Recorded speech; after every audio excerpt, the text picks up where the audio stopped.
Hey, welcome to another episode of Collab with Kiva.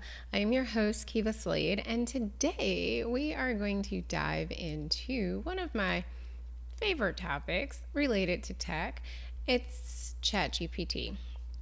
But it's really about increasing productivity with AI tools.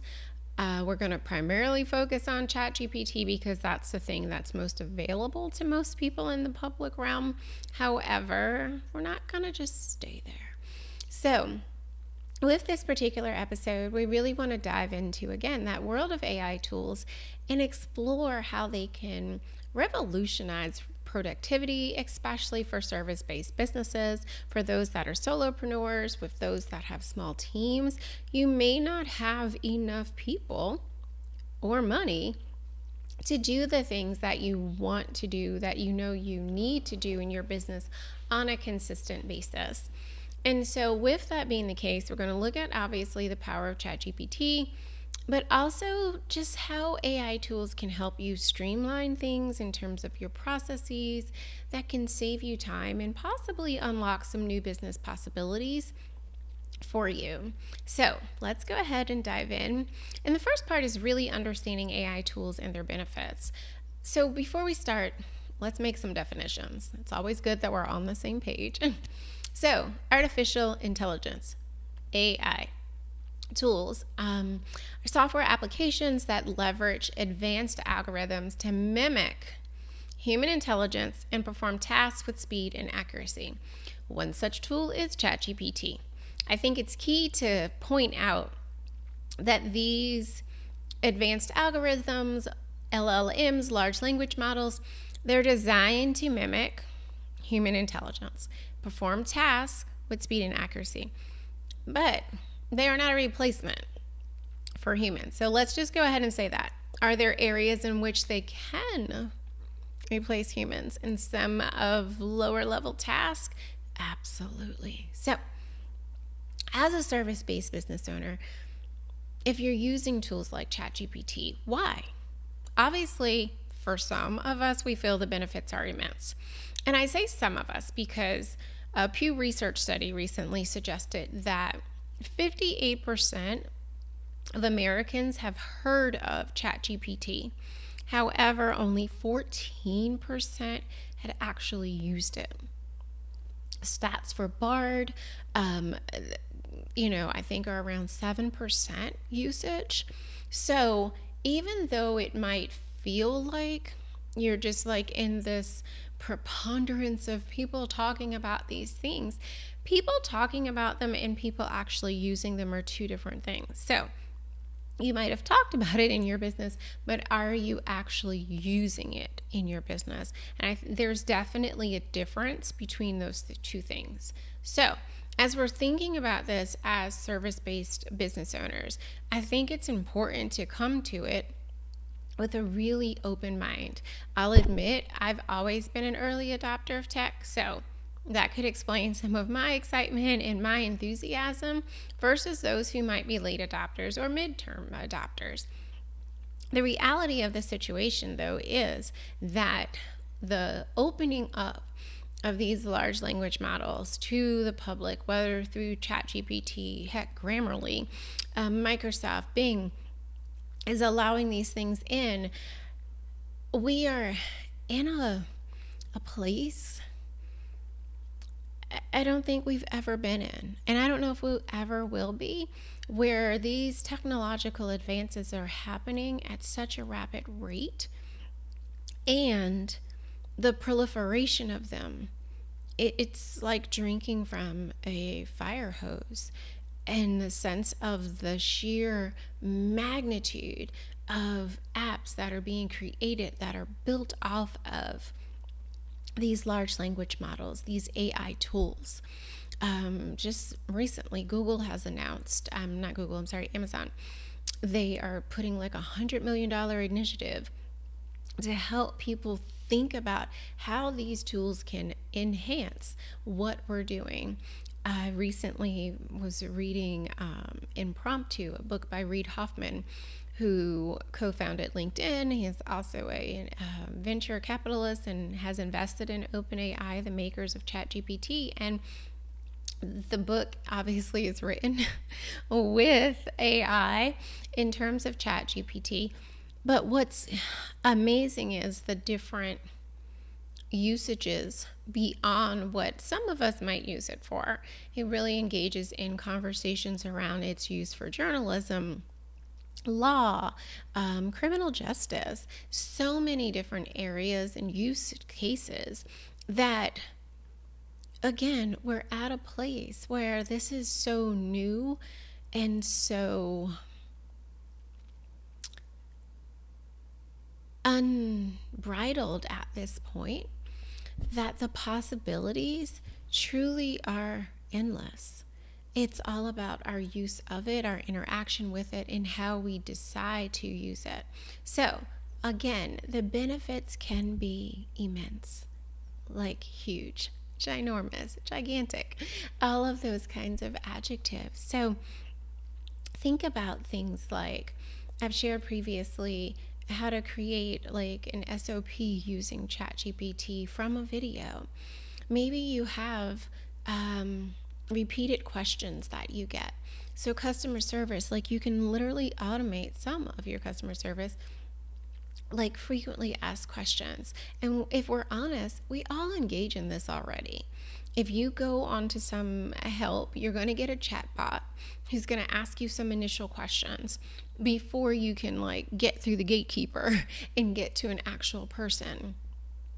But those are things that, again, if it's a kind of frequently asked question that's the same all the time, the answer is the same all the time, why not give it to the person faster and save that human time for those questions, those problems, customer support needs that are greater than, here's the answer to this question that we get a gazillion times. I mean, we could back this up further, like adjusting whatever it is that your business does so that you don't get this question, but that's a whole nother conversation. So it can allow you to basically provide instant responses to common questions, common inquiries without the need for that human intervention. Again, saving that human intervention, that's human time for tasks that are more complicated, for tasks that require higher levels of reasoning, for tasks that require humans, basically.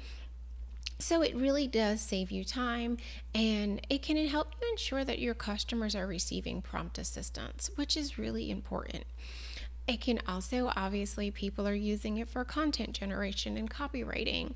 Grammarly has added it in to help you with your emails, as if them underlining certain things wasn't enough. So having a writing assistant that can help you draft a blog post or social media caption or even an email newsletter, or you take what you utilize and have written and you put it in there to help it get improved. All of those are possibilities. In the Impromptu Reid Hoffman book, he talks with this professor who, it escapes me right now, but he's a professor at a school in Texas, I believe it is, a university. And he's an older gent. And he was excited, though, about ChatGPT. And he actually started making his students use it. But think about some of the things that teachers do on a regular basis. And another teacher that he spoke to was talking about using it to gauge, like, the sentence structure of an essay.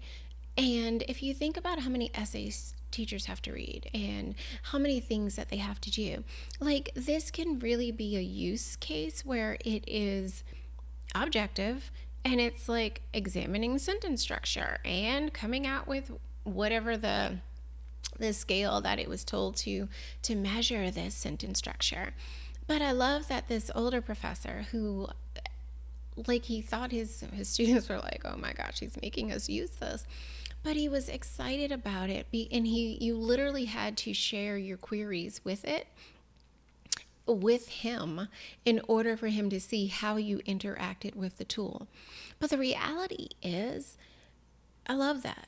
Because if we think about it, for those of us who've gone on to higher education and things of that sort, most of the time what we're learning is behind what is actually taking place in the world. in very few cases are there true real life right now in this moment things that are happening. I have two kids in college. One of them's like, he totally hates it. And he's a writer. He loves to write and get his thoughts out. And he's like, yeah, people are using it for this case, that case. And he just hasn't really interacted with it in a way that he has been able to see benefits. However, for this professor to like make it part of a course, I think that needs to happen, because the reality is, again, back to that 58%, 14%, this is here. So you can be the stick in the mud, not wanting to utilize it, or you can embrace it and figure out, how can it help me be more productive? How can it help me, kind of take care of lower level tasks so that I'm actually using my energy for things that only I can do? So again, you can use it as a writing assistant, help you boost your content creation, have your messaging be consistent across various platforms. For many, as small business owners, the level of marketing that you have to do sometimes astounds people and also stumps them. And it's very frustrating as you're serving clients to also think through this level of marketing. So, can this be a tool that you could possibly use to help you with that? Definitely. Could you use it maybe to help you determine who's kind of top 10 kind of businesses that would benefit from your service? Maybe it's an email newsletter nurture sequence. I've trained mine in one of my conversations to using a plugin to memorize my services. So whenever I say Kiva's services, it knows exactly what I'm talking about, and it will generate information based on that. So this is about training it, and you can train it in those conversations to give you the certain output that you're looking for. And another way that you can use it is like scheduling and appointment management. Like, yeah, we all have those Calendlies and so many other things, but it can help you, if you're not using some of those online-based schedulers, to really think through and give yourself reminders. Because even with my reminders on my calendar, and sometimes via Alexa, who I have to spell, otherwise she will join this podcast. It's like I can forget things. And so to have automatic reminders sent to me, totally would love it. Totally would love reminders sent to clients as well. So that, again, we're freeing up parts of our time that are truly, all of our time is valuable, but being able to free up time to focus on more strategic aspects of our business, completely a win-win situation. So speaking of that, though, let's talk about how you can really use it to optimize some of your workflows. Because we can understand, obviously, what it does as AI and things of that sort, but automate repetitive tasks and inquiries. Think about some of the things that are happening all the time in your business. You can set up automated responses that handle these routine interactions, freeing you up for time. Zapier has a ChatGPT plugin, and I don't know if you get Zapier's newsletter, but it's chock full of great things on other ways that you can also automate. And when I say automate, I don't necessarily mean just like things that are happening through ChatGPT, but Zapier, Integromat, or I think it's on Make. All of these things exist so that, again, we can have some things that are automated and not having to have a human touch involved in them. Recently, I had a strategy session with a new client, and the level of her business focuses on automation, but the level of automation in her business is like mind-blowing. It just really is like, whoa, that is so fancy schmancy. But it's so helpful. These tools are out there. And there's a lot of us carrying heavy mental loads of these small little tasks, small little niggling tasks that are just like there and they're there and they're there and they never want to go away. You can start using ChatGPT and automation to close out those tabs in your brain. Again, so you are freeing yourself up to work on things that are more strategic, to work on things that need you fully present. So we've talked about generating personal emails. You can also use it to help you respond to proposals. Again, like in that section, the chat that I have where it's memorized my services, the amount of things I ask it based on that and what it gives me back is glorious. So really think about how you can utilize it in that way by training it to know what kind of voice you want it to respond in, to know anything that's kind of about you that you want it to show up as in terms of your business. You can use it to analyze customer data. I, of course, always advocate for making things anonymous as much as you can. So, like, cleaning your data is really important so that there's nothing, because what you give ChatGPT does become part of what it's learned. So, obviously, nothing that's proprietary, obviously, nothing that is identifiable. So, you want to think through ways that you can do that. And I think that that's obviously, that goes to say with pretty much anything that we're doing nowadays with technology. So really thinking through that. So like you can also use it like conducting that market research and it can help you with things like that. I don't know of how many people have used like Ask the Public. Or is it Answer the Public? I think it's Answer the Public, yeah.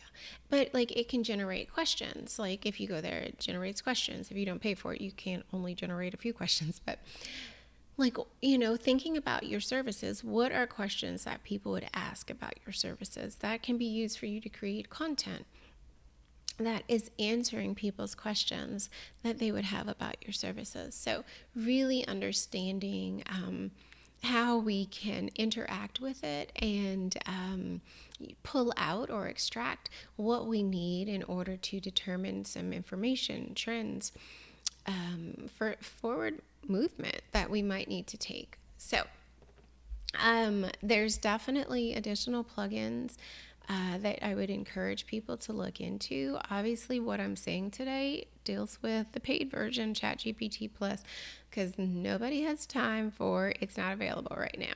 So $20 a month, it's a business write-off, write it off. So it's definitely the things that I'm talking about are related to that.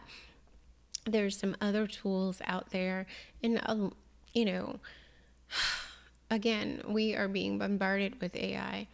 There's Synthesia, which will make videos for you. I hear from people all the time, I don't want to be on video. Well, create a script and you can have AI generated videos that can talk about your business and what you do, how you serve people.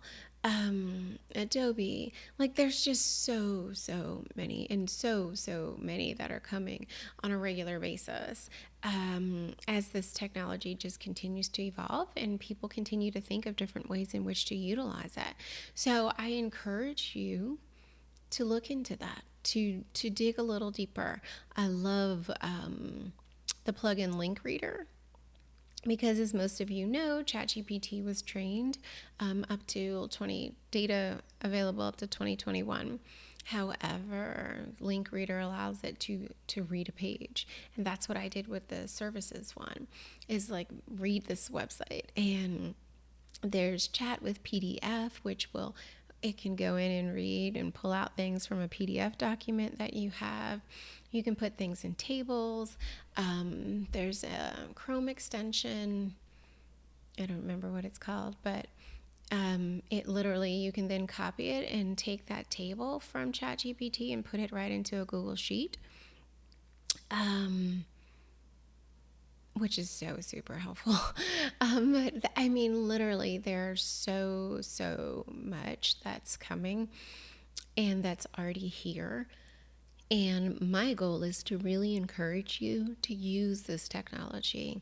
Many people that I speak with are small business owners, micro business owners in many instances. And with that being the case, it's this constant feeling of being on that hamster wheel that's exhausting, and burnout is real. So how can you utilize these tools in which to stave off burnout and also get you to the goals that you're looking for? So this is a taste of things that you can do. There's so much, though, that's out there, and so much in terms of learning how to prompt the tool in order to get out what you want. Because if your prompt is pedestrian, you're going to get out pedestrian output. So there's paid services out there with good prompts. AI PRM is a really good one that has verified prompts. It can even analyze your QuickBooks data. I kid you not. So the possibilities truly are endless, and they're changing on a daily basis. I want you to be active in your business and being aware of what's out there and aware of how it can help you do more of what it is that you do in terms of helping, serving others, and not getting yourself caught up in the small tasks that are part of the day-to-day running of a business. So let's close out thinking about some takeaways. Number one, literally go through your business. Like, identify and prioritize tasks that can benefit from automation. Again, through whatever level of AI or whatever you want to use. I think there's doing a time study of yourself and your team. It really does help you focus on what needs to be, in some cases, deprioritized from you, the owner, down to your team. And also what can be put in place that serves as a level of automation and or utilizing AI in that process. So really evaluating your business processes to help identify where ChatGPT or other AI tools can bring you efficiencies and time savings. Again, your time is valuable and you want it freed up for those higher level tasks. So think about things that are repetitive in your business, that are time consuming, that are prone to human error, and start making a list of what those things are. Number two, leverage ChatGPT effectively, like for optimal results. I hear people like share things where I asked it blah, blah, blah, and it said blah, blah, blah. Well, if you're using the free version at 3.5, it probably is going to give you some blah, blah, blah. Using 4 gives you a deeper answer because it has better reasoning put into place.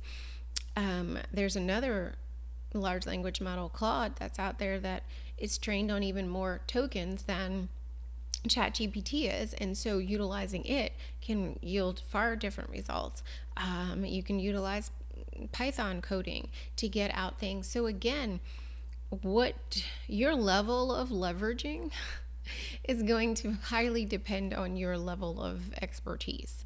So learning how to craft a prompt, which again, if you utilize some paid services like AI PRM, you can start to see what goes into a good prompt. If your prompt is 1 or 2 lines, I can almost guarantee you, if it's not a follow-up to an inquiry, it's not a good prompt.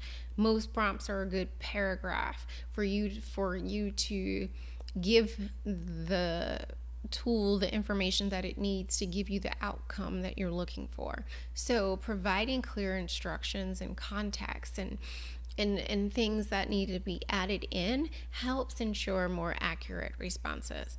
Does it mean that the tool, if it's ChatGPT, is not going to hallucinate one day or two on some of your prompts? Most definitely.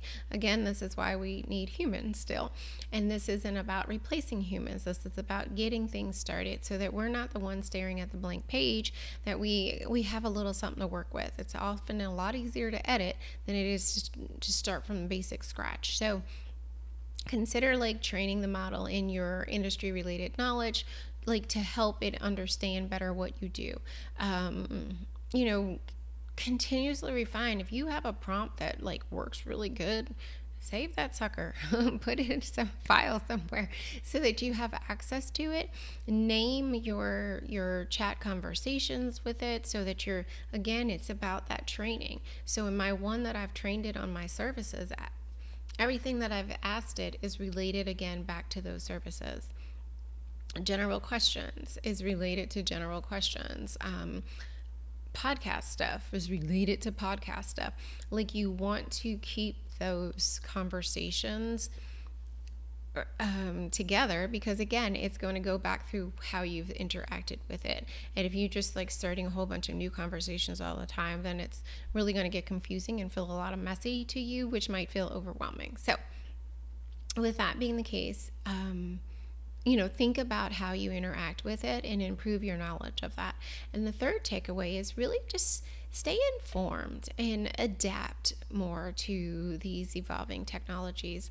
A part of our growth and development is professional development, understanding new tools and advancements and how they're emerging and how you can better utilize them, whether it's staying updated with industry trends, attending webinars, exploring what tools can do, setting aside a few hours a week to just allow yourself to play in a playground that is AI at this point. Like, it helps your future productivity. It enhances that, and it also opens your mind up to different ways that you can utilize this technology in your own business. So I really want you to explore the power of ChatGPT. I don't want you hanging out in that 58 percentile where you're like, I know about it, but not in that 14% that's actually using it in their business on a daily basis. So leverage these tools, streamline your processes, save yourself time, unlock possible new growth opportunities for you and your business. And again, remembering that these tools exist to augment and assist. All right. They're not to replace human capabilities, and augmenting and assisting is super helpful. And if you can get something done faster, which saves you time and money in your business, let it augment and assist you. All right. So you want to leverage these tools effectively, embrace their possibilities, find ways to integrate them into your business that aligns with your goals, your needs for your business. So I hope that this is helpful. Thank you for tuning into this episode. Don't forget to subscribe, stay connected, and I'd love to know, how are you using this in your business? Let me know. Bye. Thanks for tuning in to another episode of Collab with Kiva. I'm wildly cheering you on as you go forth and execute data and operational efficiencies in your business. If you need additional support, connect with me via my website, the516collaborative.com.